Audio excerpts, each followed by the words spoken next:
اللہ الرحمن الرحیم۔ ناظرین السلام علیکم۔ فضیلت رمضان ٹرانسمیشن میں آپ کا میزبان عرفان مصطفیٰ سرائی حاضر خدمت ہے۔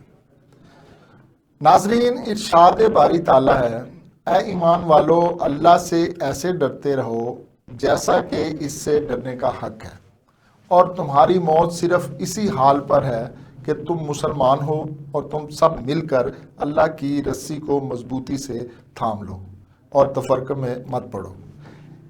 اپنے اوپر اللہ کی اس نعمت کو یاد کرو کہ جب تم ایک دوسرے کے دشمن تھے تو اس نے تمہارے دلوں میں الفت پیدا کر دی، اور اس کی نعمت کے باعث ہی تم اس میں بھائی بھائی ہو گئے، جبکہ تم دوزخ کی آگ کے گڑھے کے کنارے پر پہنچ چکے تھے۔ پھر اس نے تمہیں اس گڑھے سے بچا لیا۔ یوں ہی اللہ تمہارے لیے اپنی نشانیاں کھول کر بیان فرماتا ہے تاکہ تم ہدایت پا جاؤ۔ اللہ تعالی ہمیں ہدایت نصیب فرمائے اور اپنی رحمت سے نوازتا رہے، آمین ثم آمین۔ ناظرین، آج کی فضیلت رمضان ٹرانسمیشن میں ہمارے ساتھ تشریف فرما ہے خطیب مسجد ولنشیا ٹاؤن کوبا مسجد کے خطیب اعلیٰ علامہ مفتی محمد اشرف علی صاحب۔ ہم ان کے بہت مشکور ہیں کہ آپ فضیلت رمضان میں ٹرانسمیشن میں تشریف لائے۔ اس ٹرانسمیشن میں ہمارے ایک اور محترم قاری محمد عرفان عاشق، نائب امام جامعہ مسجد الحسنہ ولنشیا ٹاؤن کے ہمارے ساتھ ہیں۔ وہ بہت خوبصورت امامت کے ساتھ ساتھ بہت خوبصورت نعت خوان بھی ہیں۔ حضور کی شان میں ان کی نعت بڑی مقبول ہے، اور انشاءاللہ ہم آپ کو ان کی نعت سے آپ لطف اندوز ہوں گے۔ سب سے پہلے ٹرانسمیشن کے آغاز میں نذرانہ عقیدت پیش کرنے کے لیے میں دعوت دوں گا قاری محمد عرفان عاشق صاحب کو کہ آپ حضور صلی اللہ علیہ وسلم کے اپنا نذرانہ عقیدت پیش کیجیے۔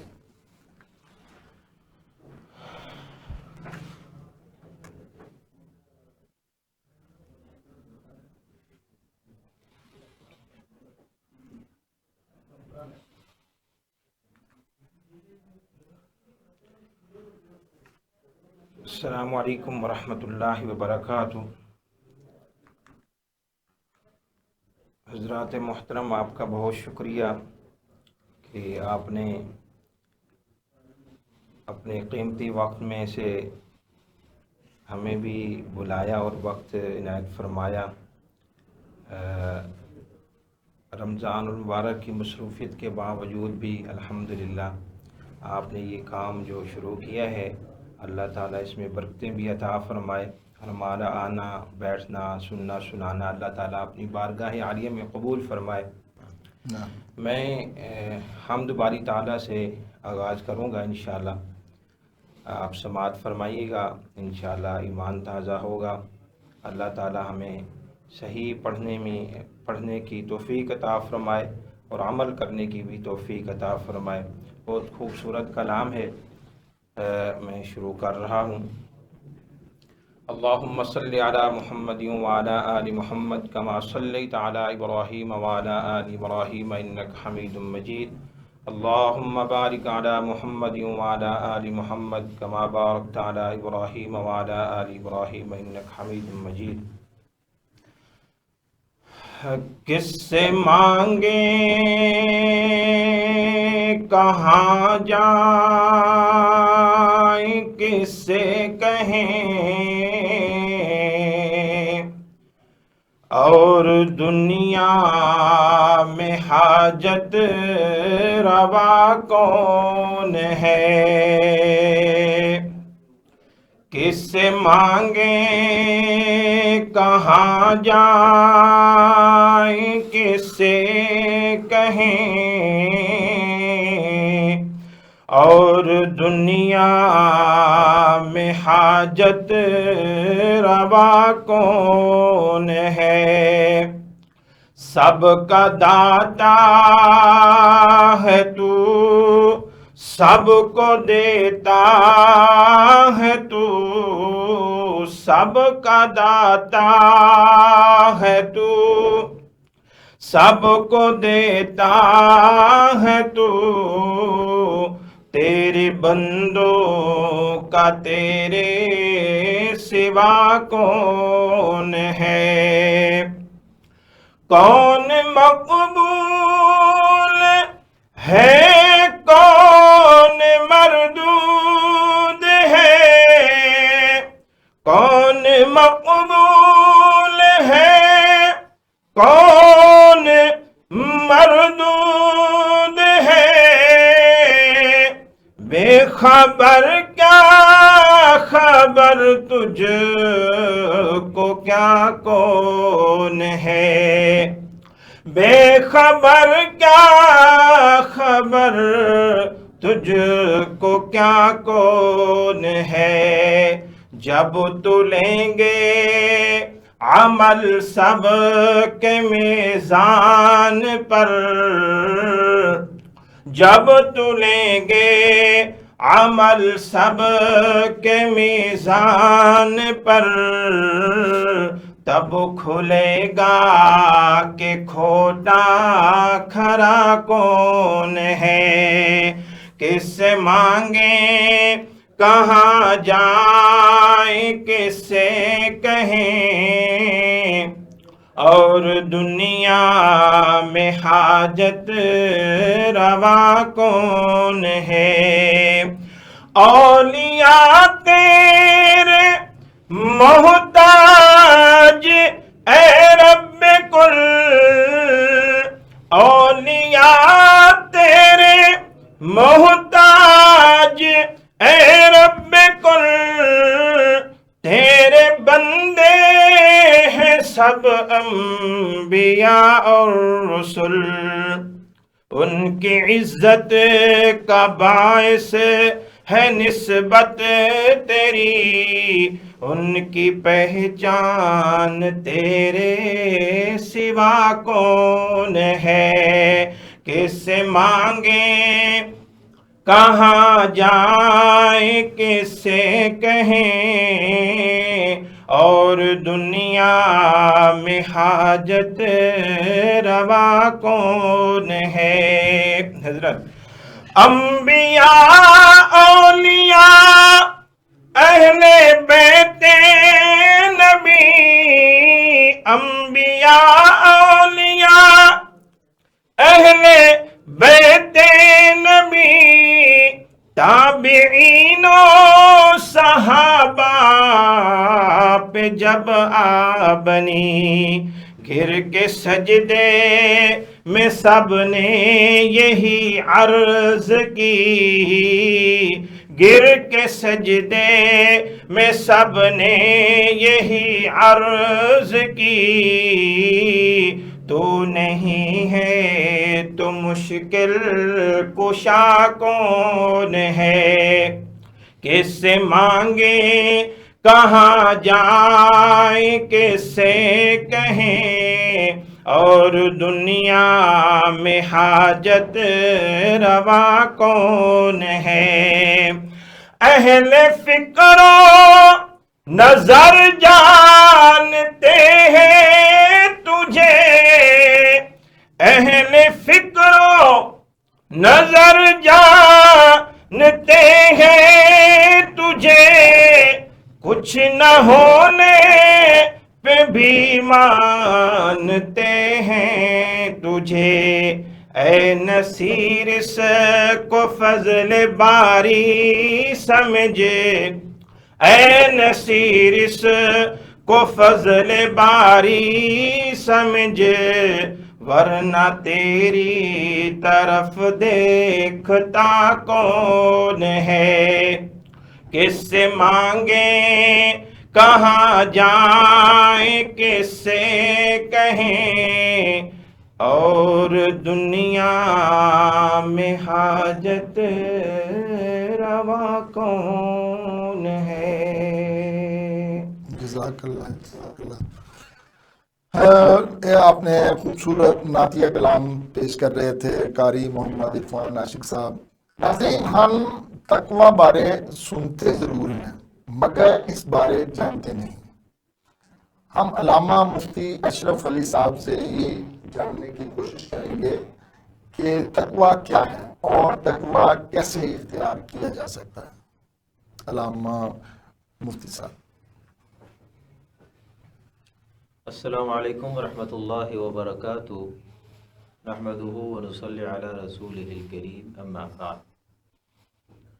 قال اللہ تبارک وتعالی فی الکلام المجید والفرقان الحمید، ذلک الکتاب لا ریب فیہ ھدی للمتقین۔ وقال تعالی ان اکرمکم عند اللہ اتقاکم۔ وقال تعالی فی مقام آخر وألزمهم كلمة التقوى وكانوا أحق بها وأهلها۔ وقال تعالی ولباس التقوى ذلك خير۔ وقال النبي صلی اللہ علیہ وسلم اوصیکم بتقوى اللہ، او کما قال علیہ الصلاة والسلام۔ صدق اللہ العظیم وصدق رسولہ النبی الکریم، ونحن علی ذلک من الشاہدین والشاکرین، والحمد للہ رب العالمین۔ محترم جناب بھائی عرفان صاحب نے آج کا جو ہمارا موضوع جس کی طرف اشارہ فرمایا ہے وہ بڑا اہم ترین موضوع ہے، جس کو شریعت کی زبان میں تقویٰ کہا جاتا ہے۔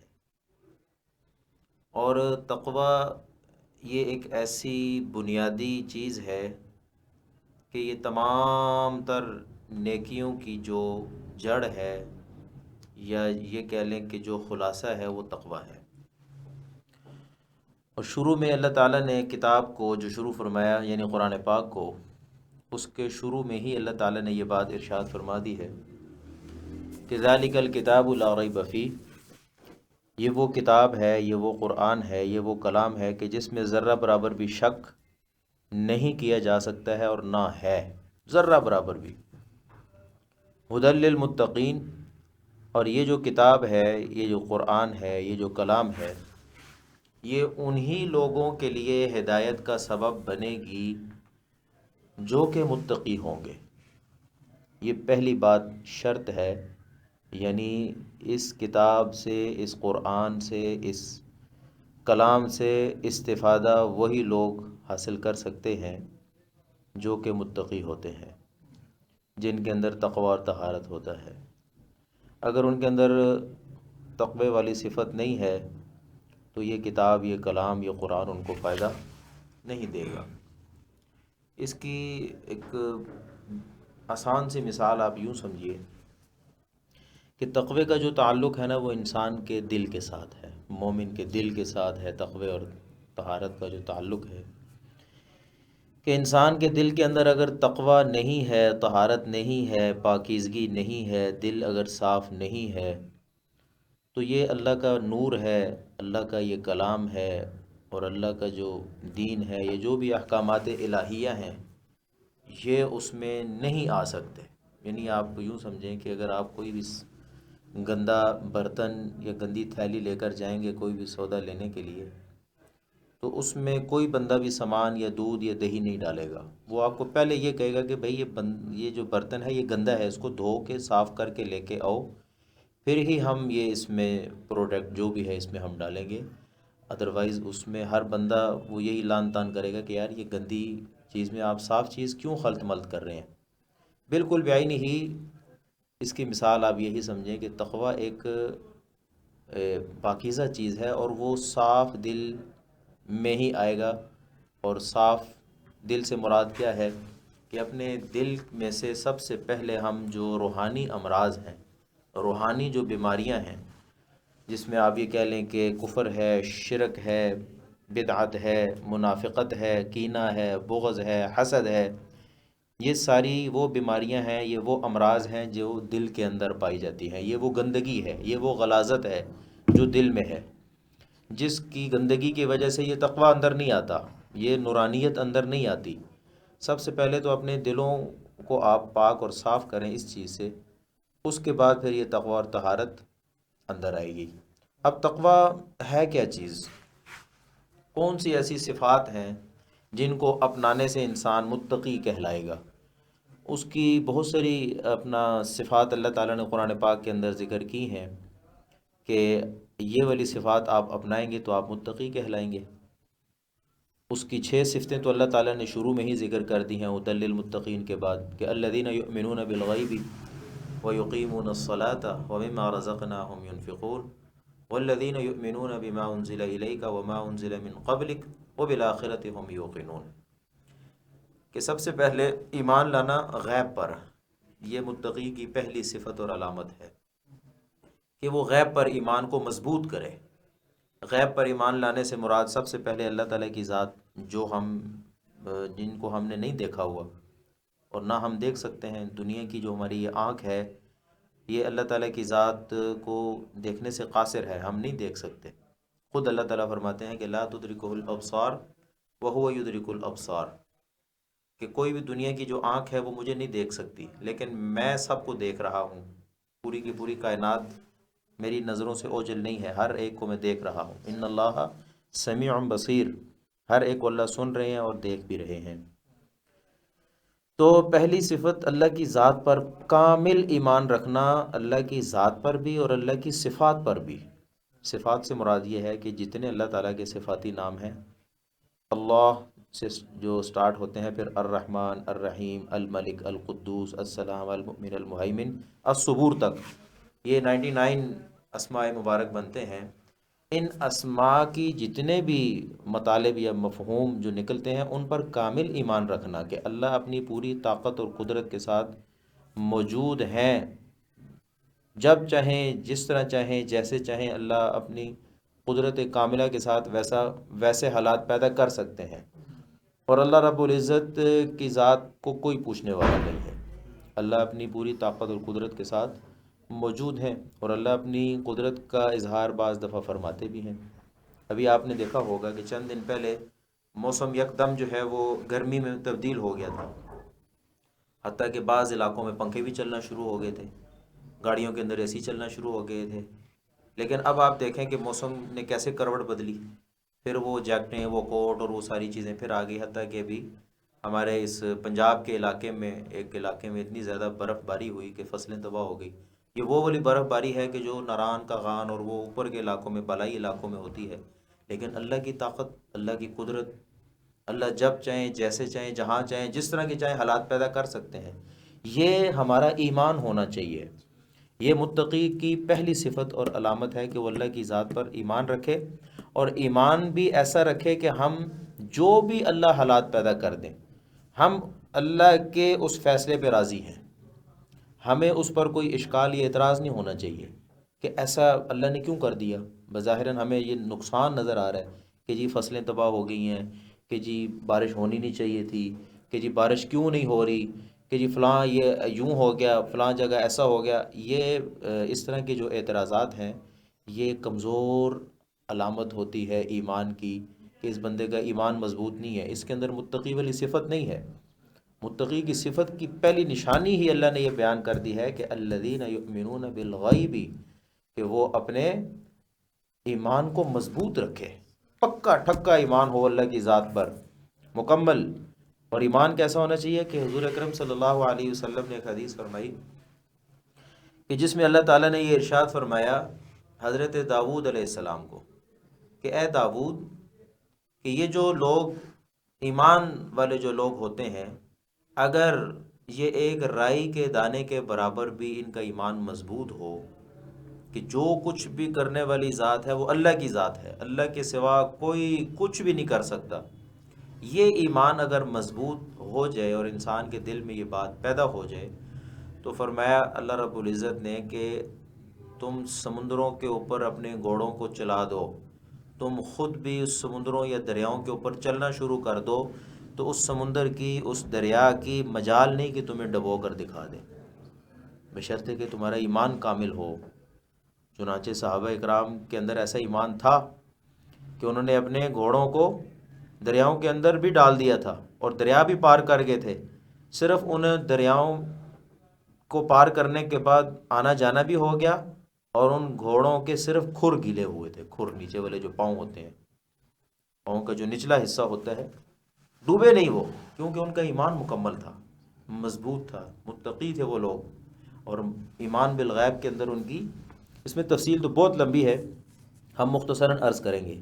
دوسری صفت فرمایا کہ وَيُقِيمُونَ الصَّلَاةَ، دوسری علامت یہ ہے کہ انسان متقی کی کہ وہ نمازوں کو قائم کرتے ہیں، نماز کو قائم کرنے والے لوگ وہ متقی کہلاتے ہیں۔ جس شخص کی نماز کے اندر جو ہے وہ سستی ہے یا کاہلی ہے، وہ متقی نہیں کہلائے گا، کیونکہ سستی کرنے والے، کاہلی کرنے والے، نماز کی پابندی نہ کرنے والے متقی نہیں کہلا سکتے، مومنین نہیں کہلا سکتے، کیونکہ اللہ تعالیٰ نے ایک جگہ یہ ارشاد فرمایا کہ سستی کرنا نماز کے اندر، سستی کا مظاہرہ کرنا، یہ منافقین کی علامت ہوتی ہے، جیسا کہ ارشاد فرمایا کہ ان المنافقین یخادعون اللہ وهو خادعهم الذین قاموا الی الصلاة قاموا کسالی یراؤون الناس ولا یذکرون اللہ الا قلیلا، کہ منافقین لوگ اللہ تعالیٰ کو دھوکہ دینے کی کوشش کرتے ہیں، حالانکہ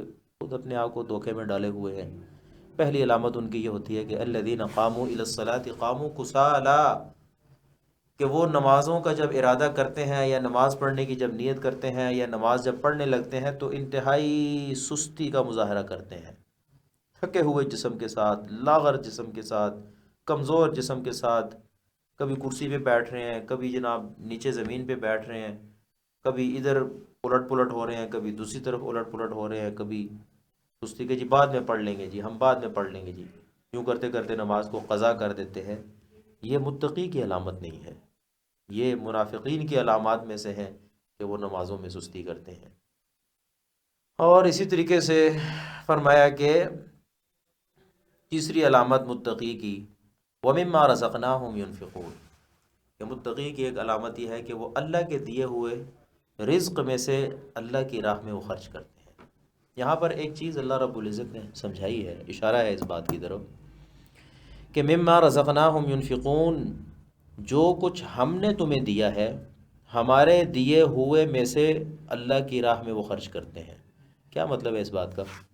کہ بھئی دیکھو، جتنا بھی تم اللہ کی راہ میں خرچ کرو گے، چاہے روزانہ کے کروڑوں روپے خرچ کر لیں، آج کل لوگ خیرات وغیرہ کرتے ہیں، لوگ بھی جو آج کل افطار و سحر کا جو ماحول بنا ہوا ہے، لوگ سحری افطاری کراتے ہیں یا ویسے ہی خیرات وغیرہ کرتے ہیں، مختلف ہمارے پاکستان میں بھی یا سعودیہ وغیرہ میں بھی یا مختلف ممالک میں۔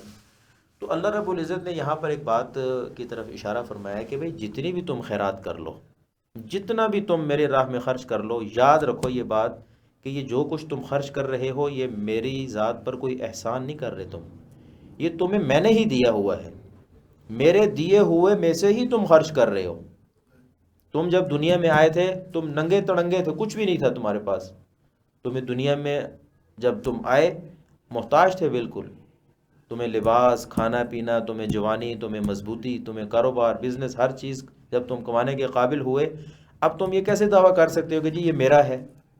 قطعاً اپنے دل و دماغ میں یہ بات نہ لے کر آئے کہ جی میں نے یہ خرچ کر دیا، میں نے یہ کام کر دیا، ابھی میں کون ہوں، میری کیا حیثیت ہے؟ یہ جو کچھ مجھے دیا ہے یہ میرے اللہ نے دیا ہے، اور اللہ فرماتے ہیں کہ جو کچھ تمہیں میں نے دیا میرے دیے ہوئے میں سے خرچ کرو۔ یہ اس میں اللہ نے ہمیں یہ بات سمجھائی ہے کہ مما رزقنا، جو کچھ ہم نے تمہیں دیا ہمارے دیے ہوئے میں سے خرچ کرو، ينفقون، خرچ کرو، اور قطعاً جو غرباء اور مساکین پر جو تم خرچ کر رہے ہو ان کی حقارت اپنے دل و دماغ میں مت لے کر آؤ۔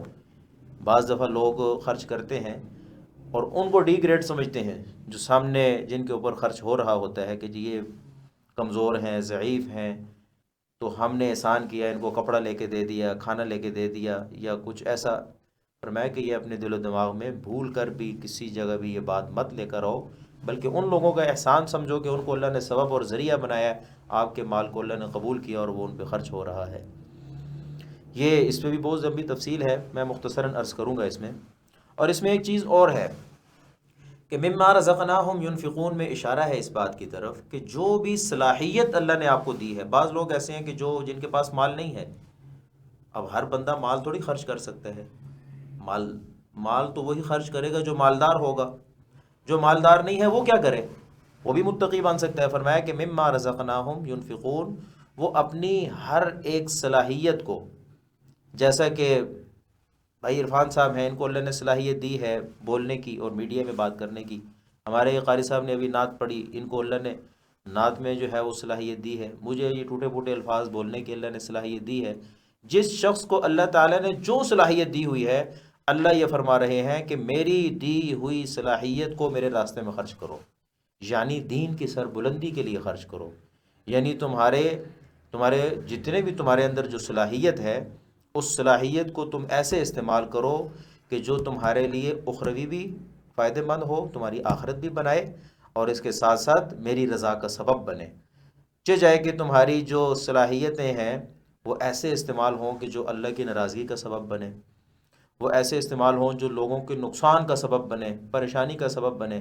یہ بھی ہے اشارہ اس بات کی طرف کہ مما رزقناہم ينفقون۔ متقی بندے کی یہ علامت ہوتی ہے کہ وہ اپنی صلاحیت کو اللہ کی راہ میں خرچ کرتا ہے۔ باقی اس میں تفصیل تو کافی ہے، انشاءاللہ ہمارا آگے جو بھی سوال ہو رہا ہے اس میں ہم بات کریں گے انشاءاللہ۔ جی، آپ نے بڑے خوبصورت انداز میں بتایا، لوگوں کو امید ہے اس سے فائدہ ضرور ہوگا۔ اور علامہ مفتی اشرف صاحب، ایک متقی بننے کے لیے کن شرائط کا ہونا ضروری ہے؟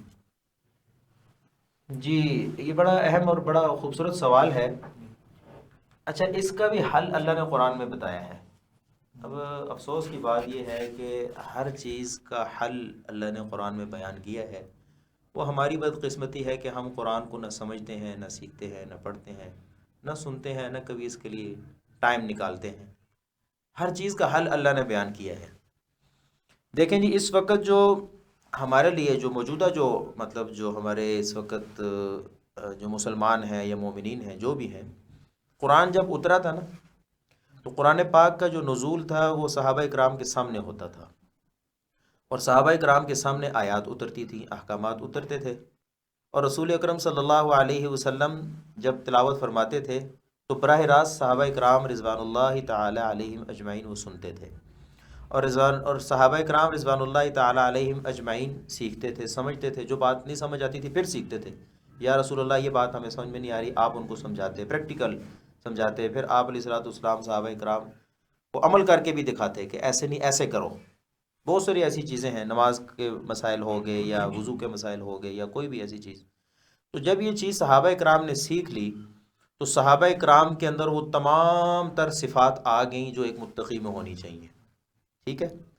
اچھا، اب متقی کی صفات کاملہ جب صحابہ میں پائی گئیں تو سب سے بڑا جو اعتماد ہے نا جی، یہاں پہ ایک بات آپ نے سمجھنی ہے کہ مجھے یہاں پر یہ جو اسٹوڈیو جہاں میں بیٹھا ہوا ہوں، اس ٹی وی چینل کے اوپر، یہ جو بھائی صاحب ہیں یا یہ ان کے جو آنر ہیں یا جو ان کے چلانے والے ہیں، ان کو میرے اوپر ایک اعتماد ہے کہ جی ان کو ہم بلائیں گے تو یہ یہاں پر بات کریں گے تو وہ آگے اس بات کا فائدہ ہوگا۔ یعنی ہر ایک بندہ جس پر اعتماد ہوتا ہے اس کو آگے لے کر آتا ہے کہ یار یہ بندہ ہمارے جو ہے نا وہ ہمارے لیے فائدہ مند ہوگا۔ ایک یہ ہے کہ یعنی بندوں کا بندوں پر اعتماد کرنا، اس اعتماد کی بنیاد پہ، بھروسے کی بنیاد پہ بہت سارے انسان فیصلے بھی کرتا ہے، چاہے وہ گھریلو ہوں، خاندانی ہوں، علاقے کے اعتبار سے، محلے کے اعتبار سے، رشتہ داروں کے اعتبار سے۔ جتنا زیادہ جس پہ اعتماد ہوتا ہے وہ اس سے اتنا بڑا فائدہ لینے کی کوشش بھی کرتا ہے اور اعتماد بھی کرتا ہے۔ ایک یہ ہے کہ اللہ رب العزت کی ذات کسی پر اعتماد کرے، یہ بات آپ نے ذرا اچھی طرح سمجھنی ہے کہ اللہ رب العزت کی ذات کا اعتماد ہونا کسی پر کہ کتنا بڑا ایک آپ یہ کہہ لیں کہ شرف ہے، اور کتنا بڑا اللہ رب العزت کا یہ انعام ہے کہ اللہ اعتماد کر رہے ہیں کسی پر۔ وہ اعتماد والے لوگ کون ہیں؟ وہ صحابہ اکرام ہیں، وہ صحابہ اکرام ہیں، اور اللہ فرما رہے ہیں کہ یہ میرے اعتماد والے لوگ ہیں۔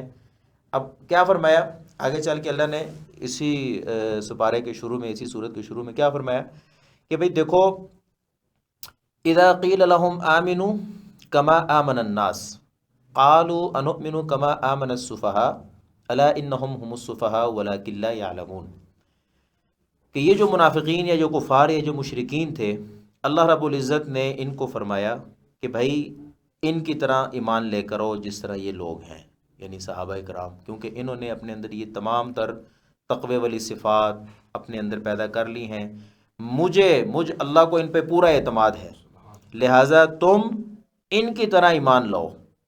تو آگے سے وہ اونٹ پٹانگ الٹی سیدھی باتیں کرتے کہ جی ایسے کیسے ہم ان پر ایمان لے کے آئے، یہ تو سادہ لوگ ہیں، ان کو پتہ ہی نہیں ہے زندگی گزارنے کا۔ جس طرح آج کل ہم لوگ کہتے ہیں کہ یہ مولویوں کو کیا پتہ ہے، دین والوں کو کیا پتہ ہے جی، ہے جی۔ آج کل ہم لوگ بھی معاشرے کے اندر یہ چیز کہ جی یہ ٹوپیوں اور داڑھی والوں کو کیا پتہ ہے، آج کل جدید دور چل رہا ہے، آئی ٹی کا دور چل رہا ہے جی، اور دنیا کہاں سے کہاں پہنچ گیا ہے۔ یہ مولویوں کو بیچاروں کو، مدرسے والوں کو، یہ ٹوپی والوں کو، یہ ان کا کام یہ ہے کہ مسجد میں بیٹھے رہیں، اللہ اللہ کرتے رہیں، یہ بیچ میں نہ گھسیں ہمارے۔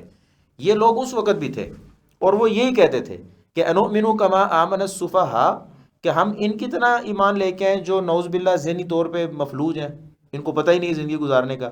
تو اللہ رب العزت نے خود جواب دیا، اللہ نے فرمایا الا انہم هم السفہاء ولکن لا یشعرون، خبردار میں اللہ تمہیں یہ بات کہہ رہا ہوں کہ بے وقوف اور نادان اور پاگل یہ نہیں تم ہو، لیکن تمہیں اس بات کو کی سمجھ نہیں ہے، حقیقت میں بے وقوف تم لوگ ہو۔ آگے چل کے اللہ نے کیا فرمایا کہ اذا فإن آمنوا بمثل آمنتم به فقد اهتدوا، کہ اگر تم ایمان لاؤ گے ان کے ایمان لانے کی طرح، فقد اهتدوا، تبھی تمہیں ہدایت ملے گی۔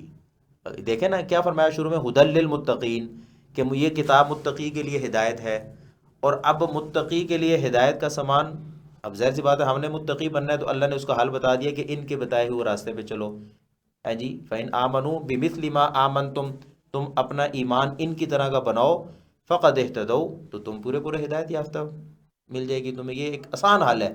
اب اس کے لیے ہم نے کرنا کیا ہے، آخری بات، کہ ہم نے صحابہ کرام کی سیرت کو پڑھنا ہے، سمجھنا ہے، سیکھنا ہے۔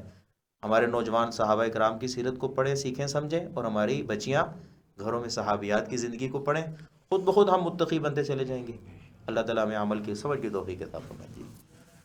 علامہ مفتی اشرف علی صاحب، ایک حقیقی متقی کے لیے انعام و اکرام کون سے ہیں؟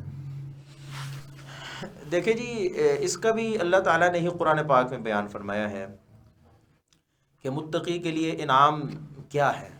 سب سے پہلا انعام جو اللہ تعالیٰ نے ارشاد فرمایا کہ ان اکرمکم عند اللہ اتقاکم، متقی کے لیے سب سے پہلا انعام یہ ہوگا کہ جو بندہ جتنا زیادہ متقی بن جائے گا وہ اللہ کے قریب ہو جائے گا۔ اللہ فرماتے ہیں کہ میرا مکرم بن جائے گا، وہ میرے نزدیک عزت والا بن جائے گا، میرے نزدیک اس کا مقام بن جائے گا، میرے نزدیک اس کا مرتبہ بلند ہو جائے گا۔ ان اکرمکم عند اللہ اتقاکم، جو جتنا متقی بنتا چلا جائے گا میرے نزدیک اس کا مرتبہ بنتا چلا جائے گا۔ میں پھر فخر کروں گا فرشتوں میں بھی اور قیامت والے دن میدان حشر میں بھی کہ یہ بندہ سب سے زیادہ متقی ہے، اس کو لے آؤ اور اس کو اعزاز و اکرام کے ساتھ جنت میں داخل کرو، کیونکہ اس نے تقوی اور طہارت کے ساتھ زندگی گزاری ہے، تقوی اس کے دل میں تھا۔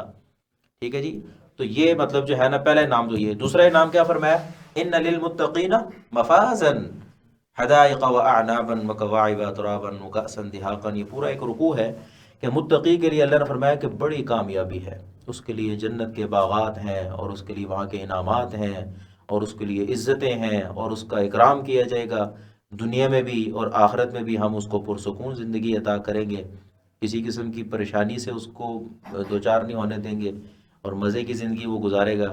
دنیا میں بھی اللہ نے انعام رکھے ہوئے ہیں، آخرت میں بھی اللہ نے انعام رکھے ہوئے ہیں۔ تو مختصراً میں عرض کر رہا ہوں کیونکہ وقت کافی ہو گیا، تو چلتے ہیں یہ اگلے سوال کی طرف۔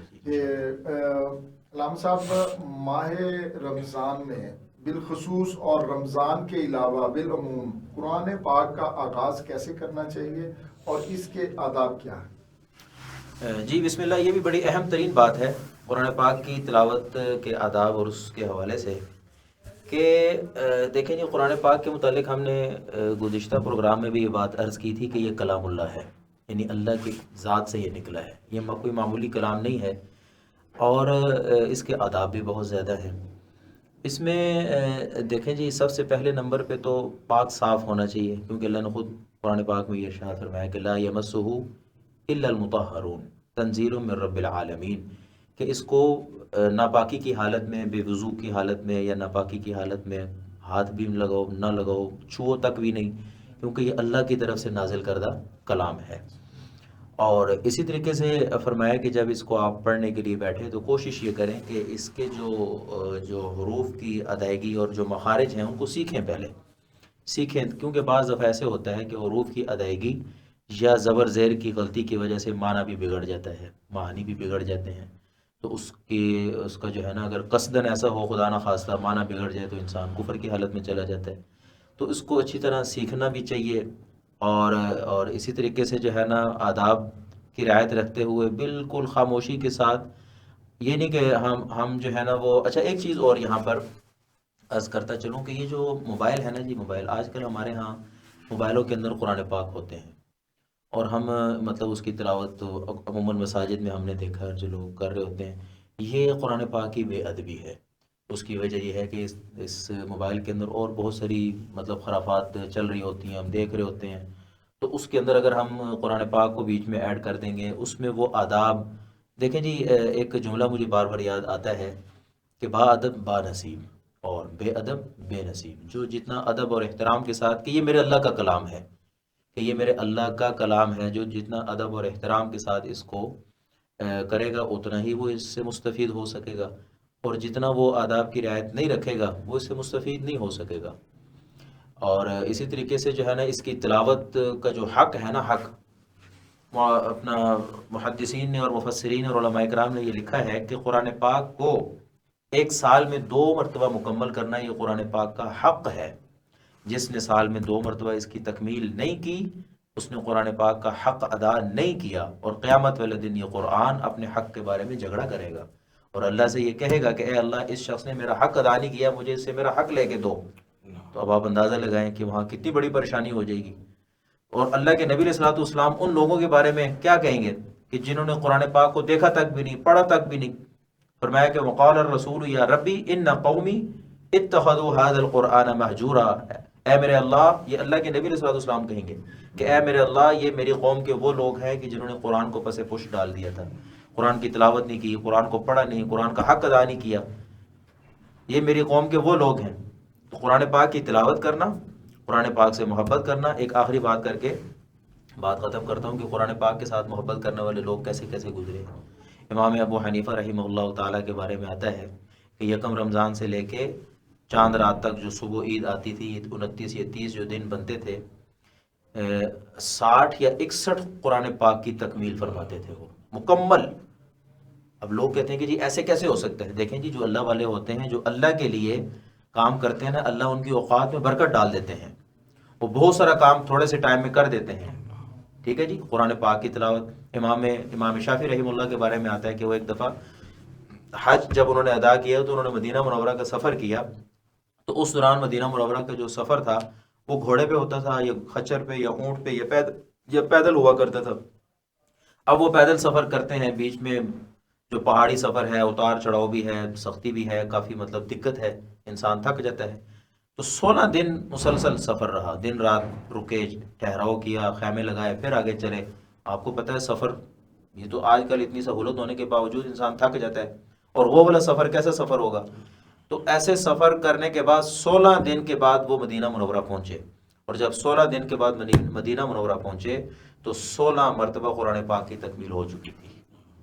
اب آپ اندازہ لگائیں کہ اتنی مشقت کے باوجود وہ قرآن کی تلاوت انہوں نے کی اور 16 مرتبہ اس کی تکمیل کی۔ تو قرآن پاک سے محبت، قرآن پاک کی تلاوت آداب کے ساتھ اور مخارج کے ساتھ، اور کوشش یہ کریں کہ اس کے معانی اور مطالب کسی اچھے مفسر سے سمجھ کر ہم سیکھ کر ہم پڑھیں گے تو اللہ تعالیٰ ہمیں اس کی نورانیت بھی عطا فرمائیں گے اور ہماری نسلوں میں اللہ تعالیٰ دین پیدا فرمائیں گے۔ وآخر دعوانا الحمدللہ رب العالمین۔ ناظرین، بات جب قرآن شریف اور اس کے آداب کی ہو رہی ہو تو نذرانہ عقیدت پیش کرنا بھی بہت ضروری ہے۔ نعت رسول مقبول صلی اللہ علیہ وسلم کے لیے میں دعوت دوں گا جناب قاری محمد عرفان عاشق صاحب کو، ہمیں وہ اپنے خوبصورت انداز میں نعتیہ کلام پیش کریں۔ ماشاء درود شریف پر اللہم صلی علی محمد وعلی آل محمد کما صلیت علی ابراہیم وعلى آل إبراهيم إنك حميد مجيد اللهم بارك على محمد وعلى آل محمد كما باركت على إبراهيم وعلى آل إبراهيم إنك حميد مجيد. ماشاءاللہ بہت خوبصورت حضرت نے گفتگو فرمائی. اللہ تعالی ہمیں عمل کرنے کی توفیق عطا فرمائے. اور بھائی عرفان صاحب بہت خوبصورت کلام ہے، حضرات سماعت فرمائیں گے انشاءاللہ ایمان تاز ہوگا. مجھ کو شہر نبی کی فضا مل گئی، مجھ کو شہر نبی کی فضا مل گئی، یعنی کہ درد دل کی دوا مل گئی، یعنی کہ درد دل کی دوا مل گئی. مجھ کو شہر نبی کی فضا مل گئی، یعنی کہ درد دل کی دوا مل گئی، یعنی کہ درد دل کی دوا مل گئی. مجھ کو شہر نبی کی فضا مل گئی.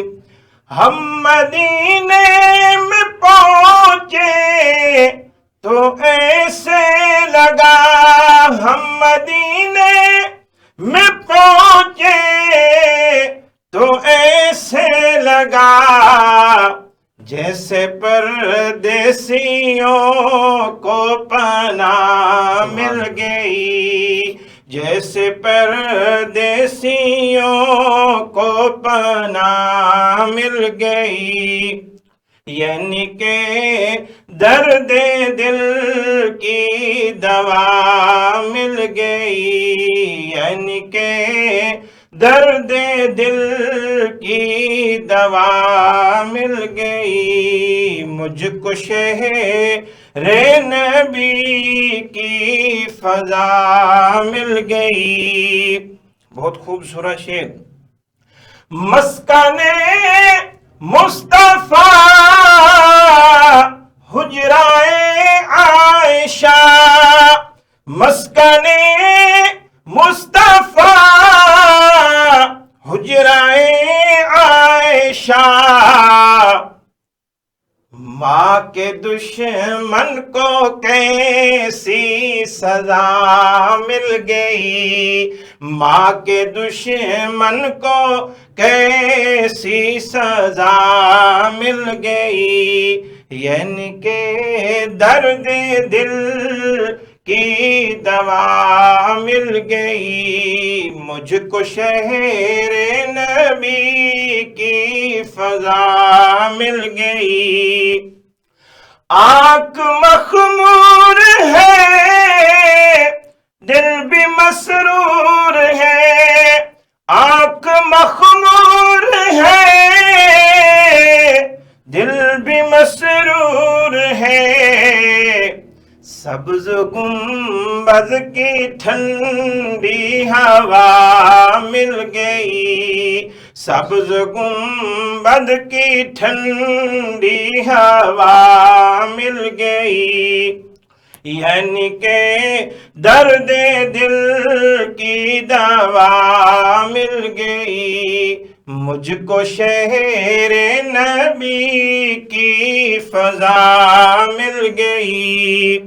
ہم پہ مولا کا ارشد یہ احسان ہے، ہم پہ مولا کا ارشد یہ احسان ہے، نعت گوئی میں ہم کو جگہ مل گئی، نعت گوئی میں ہم کو جگہ مل گئی، یعنی کہ درد دل کی دوا مل گئی. مجھ کو شہر نبی کی فضا مل گئی.